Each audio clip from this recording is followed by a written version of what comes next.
जब भी इस तरह के बाल आए जो कि उलझे हुए हों, बिल्कुल मेसी हों, अभी तो मैंने थोड़ा सा सुलझा दिया है, बट फिर भी मैं यहाँ रिकॉर्डिंग पर्पज से, ट्रेनिंग पर्पज से मैं बता रही हूँ कि जब भी इस तरह का हेयर आए और बिल्कुल उलझा हुआ हो, ये नीचे अब मेरे फिंगर्स नहीं जा रहे हैं, तो ये चीज़ उलझा हुआ है, ठीक है। तो सुलझाने के लिए किस तरीके से कोम करना चाहिए प्रोफेशनली, इसी का ट्यूटोरियल मैं आज आपको बताने जा रही हूँ, ठीक है। तो सबसे पहले तो आपको कोम करना है और मिरर में आपको देखना है। इस साइड से जब आप मिरर में सामने देखेंगे तो आपको नोज का पोजीशन पता चलेगा और नोज का पोजीशन पता चलते ही आप सिर्फ यहाँ तक कोम करेंगे। शुरुआत में जब भी बाल अगर बहुत ज़्यादा मेसी हो तो हमेशा मोटे वाली कोम का इस्तेमाल करना चाहिए। जो पतले वाले कोम होते हैं या कटिंग कोम होते हैं या सेक्शन कोम होते हैं, उसका इस्तेमाल आप करेंगे तो बाल फिर फंसेगा ही कोम में और फिर क्लाइंट को यहाँ पर खींचेगा और दर्द होगा। तो बेहतर है आप मोटे वाले कोम का इस्तेमाल करें और नाक के थ्रू होते हुए नोज के बिल्कुल सीध में ऐसे आना है और बिल्कुल मिडल में आके यहाँ क्राउन एरिया पर यहाँ पर कोम को छोड़ देना है, ठीक है, और हेयर को भी छोड़ देना है। ये रहा क्राउन एरिया, ठीक है, ये सारा जो क्राउन एरिया होता है और यहीं से फिर से सेक्शन लेना है कोम की इस कॉर्नर से, ठीक है। ये सेक्शन करने का तो नहीं है, बट किसी भी कोम से मैं सेक्शन कर सकती हूँ, तो मैं बता रही हूँ, ओके। तो तुरंत आपको सुलझाने की कोशिश नहीं करनी है। अगर आप तुरंत ऐसे ही सुलझाने की कोशिश करेंगे, यूं ही कोम करेंगे, तो क्लाइंट को दर्द होगा और बाल भी है ना तुरंत टूटने लगेंगे, गिर जाएंगे बाल, ठीक है। तो बेहतर है कि आप पहले सेक्शन करके अलग कीजिए। और कैसे सेक्शन करना है, इस तरीके से यहाँ ईयर टू ईयर सेक्शन करना है। ईयर टू ईयर सेक्शन करते हुए तुरंत मैंने यहाँ पर बालों को ट्विस्ट किया अपने फिंगर्स की मदद से और यहाँ पर मैंने ऐसे छोड़ दिया। अब ये इस पीछे वाले बालों को डिस्टर्ब नहीं करेगा, ठीक। अब एक साइड का मैंने कर लिया है, अब दूसरे साइड की बारी है, ओके। तो दूसरे साइड में मुझे जाना है और ठीक वहीं से जहां से मैंने पिक किया है वहीं से ऐसे लेना है सेक्शन और फाइन सेक्शन लेना है अच्छे से। और ये देखो सेक्शन भी अच्छे से बन गया, एक लाइन बन के क्रिएट हुआ है, ठीक है। और फिर से इसको अलग करना है। यहाँ पर मैं सेक्शन क्लिप का इस्तेमाल नहीं कर रही हूँ, आप चाहें तो कर सकते हैं एज अ बिगनर। जैसे फॉर एग्जांपल मैं अभी कर ही देती हूँ, ये देखो ऐसे मैंने सेक्शन क्लिप का इस्तेमाल किया।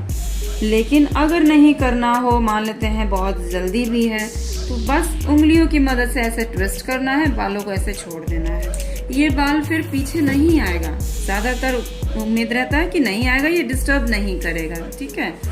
अब चूंकि ये वाला जो अब सेक्शन है, ये पूरा सेक्शन क्या है, मेसी है, यहाँ पर कोम नहीं हो पा रहा है, ठीक है।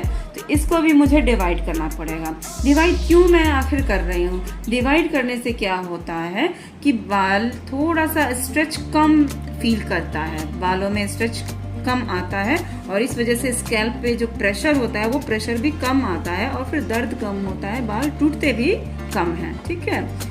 तो अब इसको भी डिवाइड करना है, बिल्कुल बीच में लेके आना है और मिडिल पार्ट कर लेना है। तो ये देखो हमारा मिडिल पार्ट भी हो गया और इस तरह से 4 सेक्शन में ये चीज बन गया। कैसे, 1 2 3 एंड 4। अब ये वाला जो सेक्शन है एक साइड का, जैसे ये मेरे लेफ्ट हैंड में है तो ये लेफ्ट साइड में इसको कह रही हूँ, ओके। तो ये लेफ्ट हैंड में है, थोड़ा सा हेड डाउन करेंगी मेरी क्लाइंट।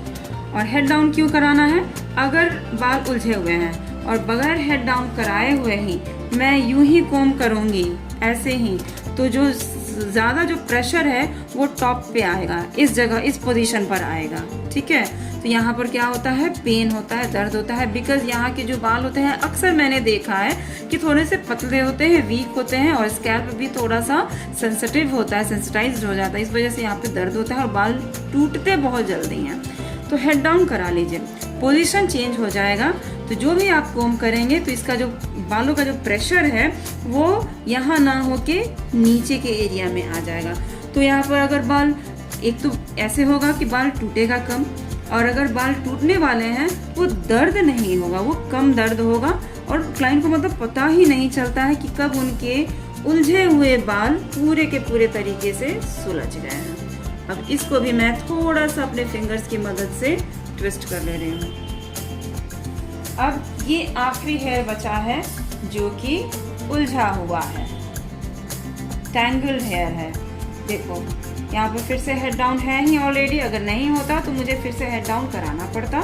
और फिर से मैं कोम कर रही हूँ अच्छे से, ऊपर से भी और थोड़ा नीचे से भी।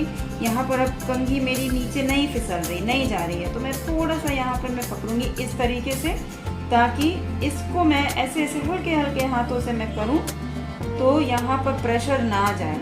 अगर मैं इसका सपोर्ट नहीं दूंगी, अगर मैं अपने लेफ्ट हैंड का सपोर्ट ऐसे ना दूं और डायरेक्ट मैं कोम करूं नीचे तक ले जाऊं, तो ये बाल खींचेंगे और यहाँ पर इस जगह पर प्रॉब्लम आएगी। इस जगह पे क्या होगा कि दर्द होगा और यहीं से बाल टूट जाएंगे। तो बेहतर है कि मैं अपने इस हाथ का इस्तेमाल करूं और थोड़ा सा मैं यहाँ पर इसको मैं पकड़े रखूं थोड़ा सा अच्छे से, और देन जहाँ पर उलझा हुआ है उसको मैं पहले सुलझाऊं। और ऐसे मैंने सुलझाया, धीरे धीरे मैं सुलझाने का ये जो है मैं नीचे की तरफ मैं लेकर जा रही हूँ। और ये वाला हेयर पूरी तरह से सुलझ गया ऊपर से नीचे तक, और फिर से अच्छे से पूरा ऊपर से लेकर नीचे तक कोम करना है। और ये देखिए पूरे बाल हमारे सुलझ गए। तो इस तरीके से आप जो उलझे हुए बाल होते हैं, टैंगल्ड बाल होते हैं, उनको किस तरीके से सुलझाना है, यही सारा ये तरीका है। प्रोफेशनली सैलून में ऐसे ही होना चाहिए। कभी भी बालों को कोम इस तरीके से आप ना करें कि क्लाइंट को दर्द हो और उन्हें अनईजी फील आए, राइट, क्योंकि एक एक बाल उनके लिए बहुत कीमती होता है। अगर आज का आपका वीडियो अच्छा लगा हो और मेरे बताने का सिखाने का तरीका आपको अच्छा लगा हो, तो प्लीज़ मेरे चैनल को लाइक शेयर एंड सब्सक्राइब जरूर कर लीजिएगा। मैं फिर मिलती हूँ आपको अगले वीडियो के साथ। तब तक के लिए goodbye and take care.